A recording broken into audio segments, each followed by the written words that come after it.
매일 아침 책 읽기로 하루를 시작하는 행복 습관, 미라클 독서입니다. 오늘 함께 읽어볼 책은 규칙 없음, 넷플릭스, 지구상 가장 빠르고 유연한 기업의 비밀, 규칙 없음. 리드 헤이스팅스, 에린 마이어 지음, 이경남 옮김, RH 코리아에서 펴낸 책입니다. 목차 먼저 살펴볼게요. 서문 1. 자유와 책임의 문화로 가는 첫 단계. 2. 자유와 책임의 문화로 가는 다음 단계. 3. 자유와 책임의 문화를 강화하는 법. 4. 세계를 무대로. 목차는 이렇게 나와 있고요. 서문 먼저 읽어보도록 하겠습니다. 리드 헤이스팅스. 블록버스터는 규모가 우리의 1000배야. 2000년 초 텍사스주 댈러스의 르네상스 타워 27층 드넓은 회의실로 들어서며 나는 마크 랜돌프의 귀에 대고 그렇게 속삭였다. 그곳은 전 세계 9,000개 가까운 비디오 대여점을 거느린 홈 엔터테인먼트의 독보적 강자 블록버스터의 본사였다. 당시 그들의 기업 가치는 60억 달러에 달했다. 블록버스터의 CEO 존 아티오코는 우리를 반갑게 맞이해 주었다. 수완이 뛰어난 전략가로 정평이 난 그는 도처에 깔린 초고속 인터넷이 이 산업의 판도를 완전히 바꾸리라는 것을 이미 알고 있었다. 다만 희끗희끗한 염소 수염을 기르고 고급 정장으로 한껏 멋을 낸 그는 무척 여유가 있어 보였다. 반면 나는 초조한 기색을 감추느라 안절부절 못했다. 마크와 나는 2년 정도밖에 되지 않은 작은 스타트업을 운영 중이었다. 온라인으로 고객의 주문을 받아 우편 시스템으로 DVD를 대여해주는 사업이었다. 100명가량의 직원의 가입 회원이 30만 명 정도 되는 불안한 신생기업이었다. 우리의 예상 손실액은 그 해에만 총 5,700만 달러였다. 회사를 매각하기 위해 몇 달을 공돌인 끝에 겨우 안티오코와의 만남을 성사시킨 상황이었다. 우리는 대형 유리 테이블에 둘러앉아 가볍게 환담을 한 후 곧바로 흥정을 시작했다. 블록버스터가 넷플릭스를 인수한다면 우리가 블록버스터닷컴을 개발하여 그들의 온라인 비디오 파트너로 운영하겠다고 제안했다. 연신 고개를 끄덕이며 신중한 자세로 이야기를 듣던 안티오코가 물었다. 우리가 넷플릭스를 인수한다면 얼마를 들여야 합니까? 5천만 달러라고 답하자 그는 이런 지하에 거절했다.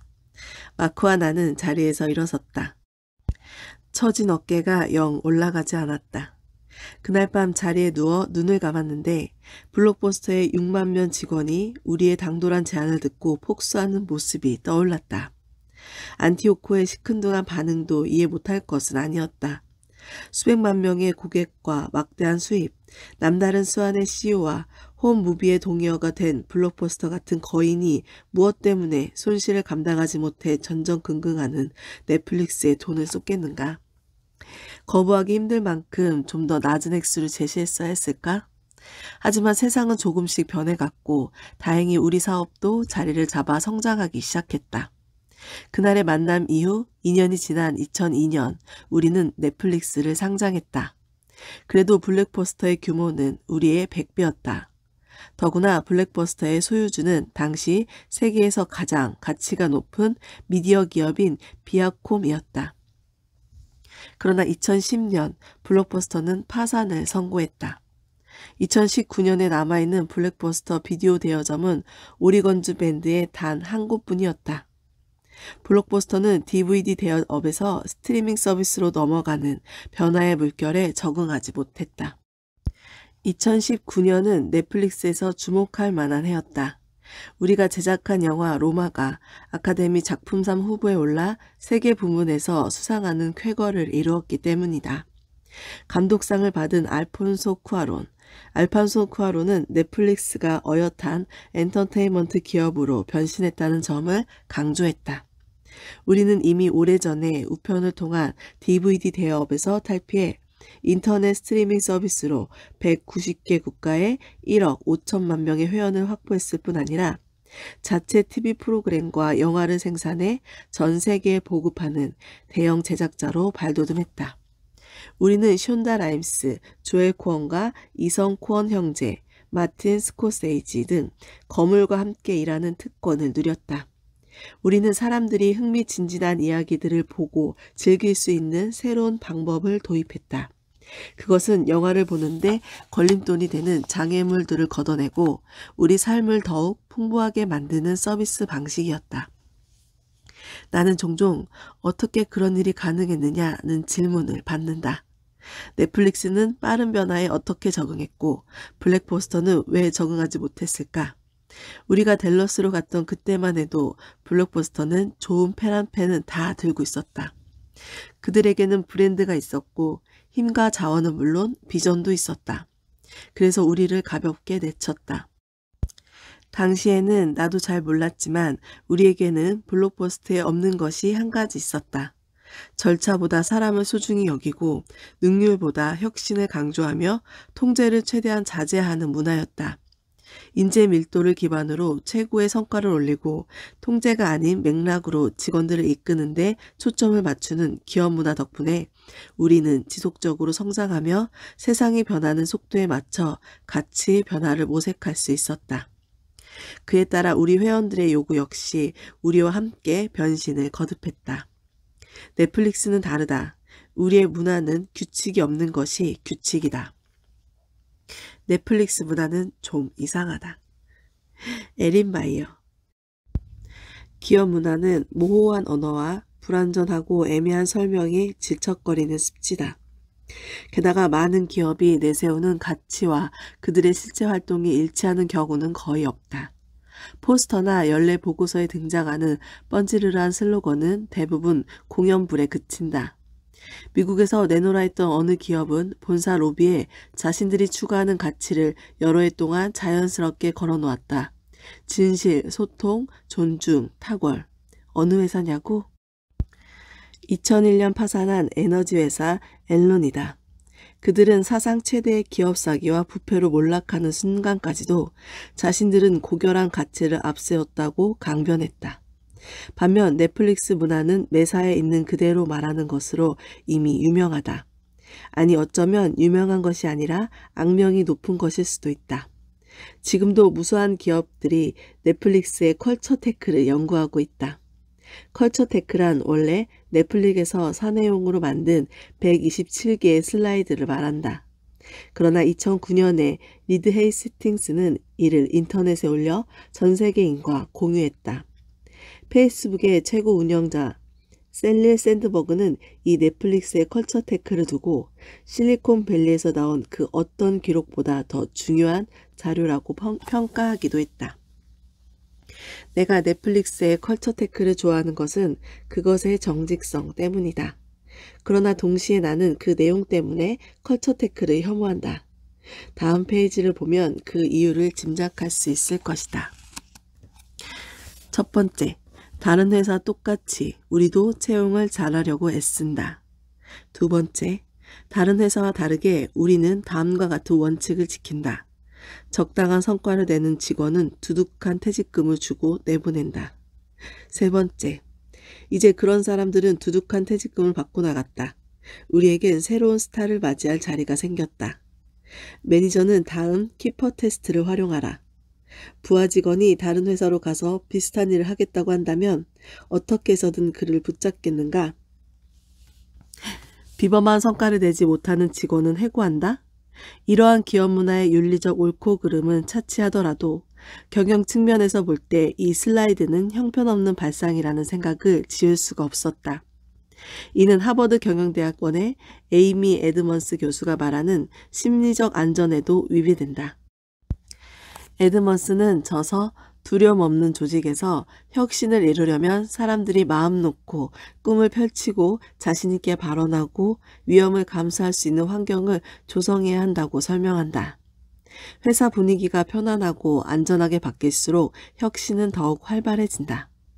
아마도 넷플릭스 직원 중에 에드먼슨의 책을 읽은 사람은 없는 모양이다. 최고의 인재를 데려다 놓고 남다른 성과를 내지 못하면 두둑한 퇴직금을 받고 쫓겨날 줄 알라며 겁을 주는 것이야말로 혁신에 대한 한 가닥 희망을 짓밟는 확실한 방법이 아닌가? 넷플릭스 컬처테크에는 다음과 같은 슬라이드도 있다. 넷플릭스의 휴가 규칙과 확인 절차. 규정도 없고 확인도 하지 않는다. 복장 규정도 없지만 벗고 출근하는 사람도 없다. 교훈. 일일이 규정을 정할 필요가 없다. 직원의 휴가 기간을 정해주지 않는 것은 아주 무책임한 발상 같다. 월차 한 번 내기도 쉽지 않은 착취적인 근무 환경을 조성할 수 있는 훌륭한 방법이다. 게다가 이런 것을 직원에게 주는 대단한 특전인 것처럼 포장하다니. 휴가가 있으면 직원들은 더욱 의욕적으로 일을 즐기게 되어 생산성이 더욱 올라간다. 그런데도 개인에게 정당한 목으로 주어지는 합법적인 휴가를 사용하길 주저하는 직원이 많다. 세계 최대 규모의 직장 평가 사이트의 글래스도어가 2017년에 실시한 조사에 따르면 미국 직장인들은 주어진 휴가 중 54%만 사용했다고 응답했다. 회사가 휴가 기간을 구체적으로 정해주지 않으면 직원이 실제 사용하는 휴가일 수도 크게 줄어든다. 심리학자들이 말하는 손실 회피 성향 때문이다. 인간은 새로운 어떤 것을 얻으려는 욕구 이상으로 이미 소유하고 있는 것을 잃지 않으려고 애쓴다. 휴가 기회가 사라질 수 있으니 무슨 수를 써서든 기회를 잃지 않으려고 휴가를 쓰게 되는 것이다. 애초에 정해진 휴가 기간이 없다면 휴가를 잃을 걱정이 없으므로 휴가를 아예 안 쓰게 될 가능성이 크다. 전통적인 정책에 각인되어 써라, 쓰지 않으면 없어진다 같은 규정은 제약처럼 들리지만 사실은 직원들이 휴가를 쓰게끔 독려하는 것이다. 그리고 여기에 마지막 슬라이드가 있다. 항상 정직하라. 당신이 리더라면 당신이 데리고 있는 누구도 당신의 견해에 놀라서는 안 된다. 물론 비밀과 거짓말을 아무렇지 않게 생각하는 일터를 대놓고 지지하는 사람은 없을 것이다. 그러나 정직한 것이 좋다며 퉁명스럽게 툭 의견을 내놓는 것도 문제다. 선의의 거짓말도 필요하고 같은 말이라도 기왕이면 약간의 기술을 발휘하여 외교적 언사를 구사한다면 더욱 좋은 결과를 얻을 수 있다. 실수를 연발하는 팀원의 사기를 복두두거나 자신감을 키워줄 필요가 있을 때는 특히 그런 기술이 필요하다. 때로는 정직을 보류할 필요도 있다. 항상 정직하라와 같은 원칙만 고집하다가는 관계를 망치고 의욕을 꺾어 서로를 못마땅하게 여기게 된다. 넷플릭스의 컬처테크를 모두 보고 난 뒤 나는 전반적으로 지나치게 남성적이고 대립적이며 노골적으로 호전적이라는 인상을 지울 수 없었다. 어쩌면 인간의 본성에 관해 다소 기계적으로 합리주의에 편향된 견해를 가진 엔지니어가 만들 법한 그런 종류의 기업을 반영하는 문서인지도 몰랐다. 그러나 이 모든 생각에도 불구하고 한 가지 사실만은 부인할 수 없었다. 넷플릭스는 유별난 성공 가도를 달려왔다. 넷플릭스가 기업 공개를 하던 당시 1달러였던 주가는 17년 뒤에 2019년에 350달러까지 올랐다. 다른 기업의 주식과 비교해서 보자면 넷플릭스가 상장했을 때 S&P 500이나 나스닥에 1달러를 투자했다면 2019년에는 3달러나 4달러 정도밖에 안 됐을 것이다. 주식시장만 넷플릭스를 좋아한 건 아니다. 소비자와 비평가들 역시 넷플릭스를 좋아한다. 오렌지 is the new black과 더 크라운 같은 넷플릭스 오리지널 프로그램은 10년 동안 대중의 사랑을 가장 많이 받은 드라마가 되었다. 기묘한 이야기는 아마도 세계인들이 가장 많이 시청하는 TV 시리즈일 것이다.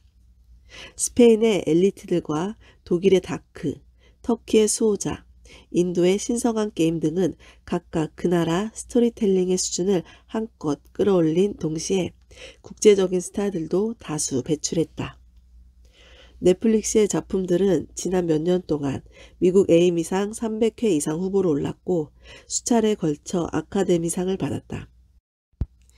게다가 넷플릭스는 골든글러브 후보에 17에 올랐는데 이는 다른 어떤 네트워크나 스트리밍 서비스가 거둔 기록보다 많은 횟수이며 아울러 2019년에는 레퓨테이션 인스티튜트가 매년 매기는 전국 순위에서 가장 높이 평가받는 기업 1위 자리를 차지했다.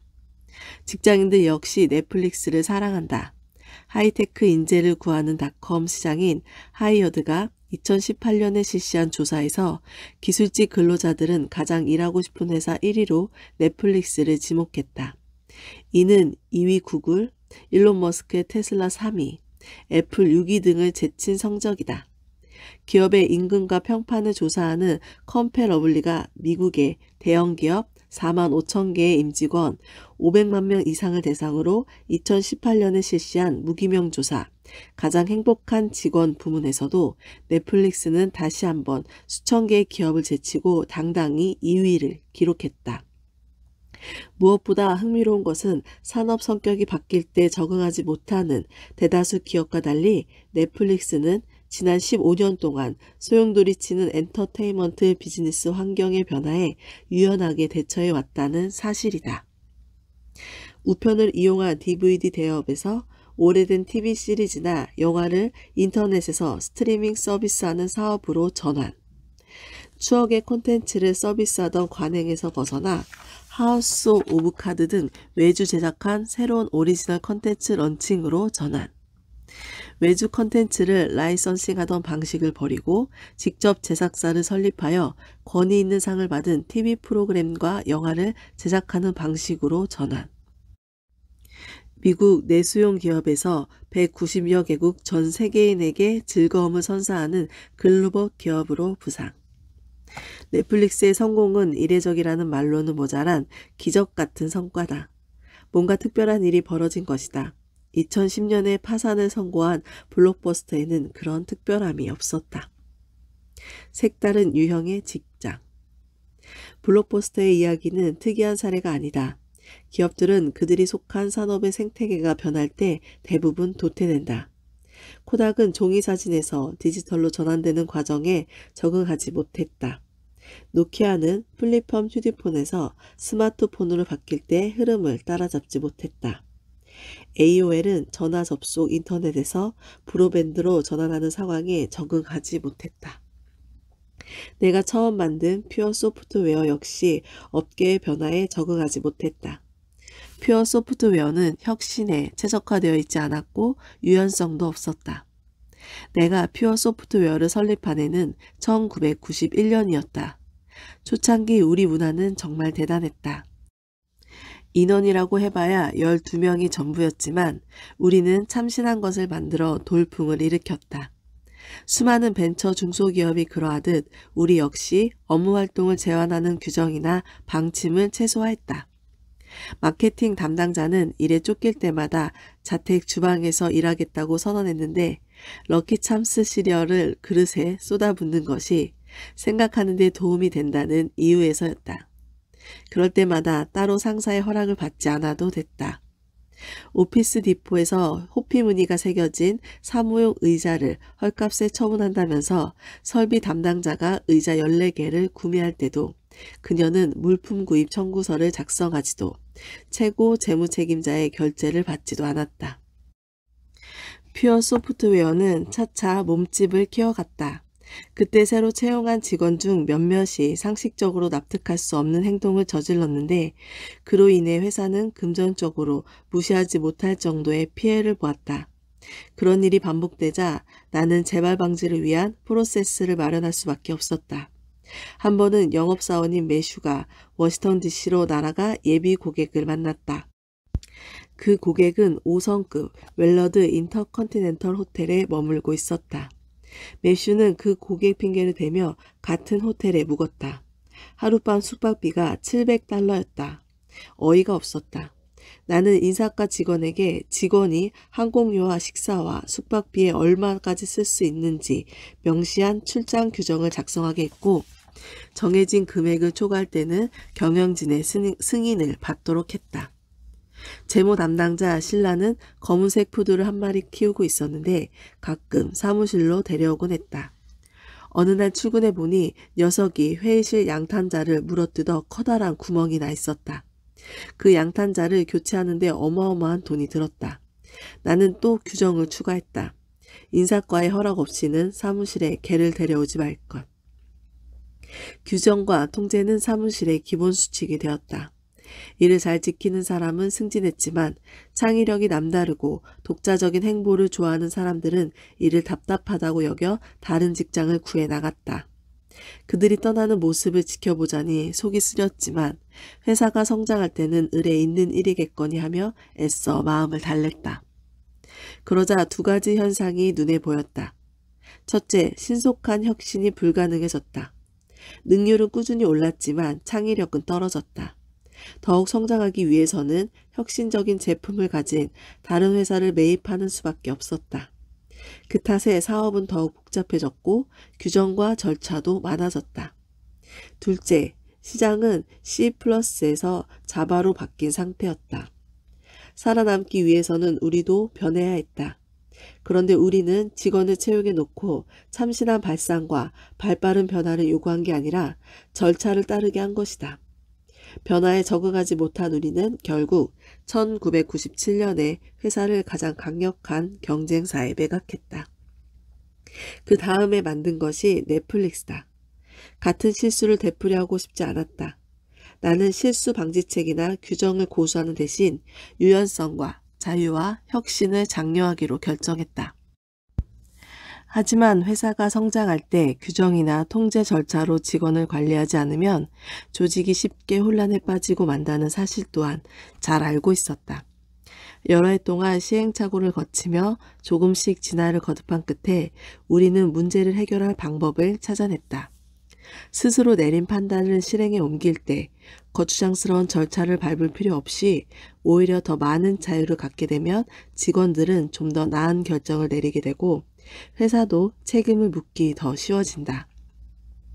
그러면 상황에 더욱 기민하게 대처할 수 있고 더 즐겁고 의욕적인 분위기가 되어 민첩한 조직이 된다. 단, 이 정도로 자유로운 도태를 마련하려면 우선 두 가지 요소가 뒷받침되어야 한다. 인재 밀도를 구축하라. 일반적인 회사들이 규정과 통제 절차를 마련하는 이유는 일 처리가 미숙하고 프로답지 못하거나 무책임한 직원들을 다루기 위해서다. 애초에 이런 사람들을 채용하지 않거나 내보낸다면 그런 규정은 필요가 없다.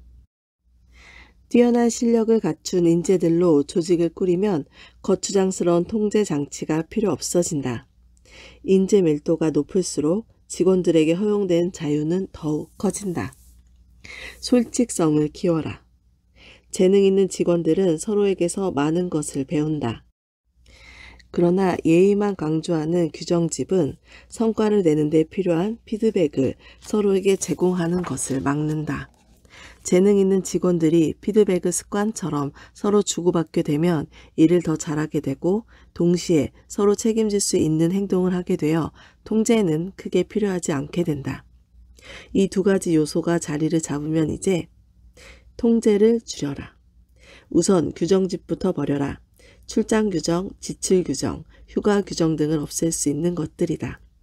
갈수록 인재의 밀도가 높아지고 피드백이 잦아지고 서로에 대해 솔직해지면 승인 절차도 폐기할 수 있다. 그때 몇 가지 가이드라인만 주면 된다. 매니저에게는 통제가 아니라 맥락으로 이끌 것, 평사원에게는 상사의 비위를 맞추려 들지 말 것 등이다. 무엇보다 이러한 문화를 만들면 선순환이 이루어진다. 통제를 없애면 자유와 책임의 문화가 조성되는데 이것이 최고의 인재를 끌어들여 통제를 훨씬 줄일 수 있게 만든다. 그렇게 되면 웬만한 회사들이 따라오기 힘들 정도의 신속함과 혁신이 가능해진다. 단 한술밥에 배부를 수는 없다. 이 3단계를 시행하는 방법에 관해서는 책 내용을 3부로 나뉘어 1장부터 9장까지 설명할 것이다. 마지막 10장에서는 넷플릭스의 기업 문화를 다국적 문화에 적용하여 세계 시장을 상대로 새로운 도전장을 던질 때 발생할 수 있는 현상을 살펴보고자 한다. 물론 실험적 계획에는 성공과 실패가 모두 따르게 마련이다. 모든 일이 그렇지만 넷플릭스에서의 실제 생활도 이 토네이도 모양의 도표가 보여주는 것보다 더 복잡하다. 내가 외부 인사에게 넷플릭스의 문화를 연구하여 그 결과를 토대로 나와 함께 공동으로 책을 써보자고 요청한 것도 그 때문이다. 나는 편견을 갖지 않는 전문가가 우리의 울타리 안에서 우리 문화가 실제로 만들어지는 과정을 매일 지켜보며 자세히 분석해 주기를 원했다. 그때 생각난 사람이 에린 마이어였다. 마침 그녀의 책 컬처 맵을 다 읽은 참이었다. 파리 외곽에 자리 잡은 경영대학원 인사이드 아의 교수인 에린은 최근에 싱커스 50에 의해 세계에서 가장 영향력 있는 비즈니스 사상가 중 한 명으로 선정되었다. 그녀는 그동안 하버드 비즈니스 리뷰의 직장의 문화적 차이를 다루는 논문을 꾸준히 기고해왔다. 게다가 그녀의 책을 읽다가 알게 된 사실 하나는 에린이 나보다 10년 더 일찍 남아프리카 공화국에서 평화봉사단 자원교사로 일했다는 것이다. 나는 그녀에게 메시지를 보냈다. 2015년 2월에 나는 허핑턴 포스트에 실린 넷플릭스가 성공할 수밖에 없는 이유 한 가지. 그들은 직원을 성숙한 인격체로 대우한다 라는 제목의 기사를 읽었다. 내용인즉 이렇다. 넷플릭스는 일단 직원들의 판단력이 평균 이상이라고 전제한다. 애매한 문제를 해결할 때 필요한 것은 바로 그런 판단력이다. 절차가 아니라. 여기에는 반전이 있다. 넷플릭스는 직원의 성과에 대한 기대치가 매우 높으며 그래서 직원이 그 기준에 미치지 못하면 두둑한 퇴직금을 주어 내보낸다. 나는 이 같은 방법론으로 어떻게 현실에서 탁월한 조직을 성공적으로 운영할 수 있는지 궁금해졌다. 절차가 없으면 금방 아수라장이 되고 유능하지 못하다고 해서 직원을 해고하면 직장 분위기는 쌀벌해질 수밖에 없지 않은가? 그런데 몇 달이 지난 어느 날 아침 일어나 보니 이런 메일이 와 있었다. 발신 리드 헤이스팅스 일시 2015년 5월 31일 제목 평화봉사단과 책. 에린, 저도 스와질란드 평화봉사단에 있었습니다. 그리고 지금은 넷플릭스의 CEO입니다. 당신의 책은 정말 좋더군요. 그래서 임원진 전원에게 읽히고 있습니다. 언제 차라도 한잔 할 수 있을까요? 저는 파리에 자주 갑니다. 세상 참 좁지 않습니까? 리드. 그렇게 서로를 알게 된 후 리드는 내게 한 가지 제안을 했다.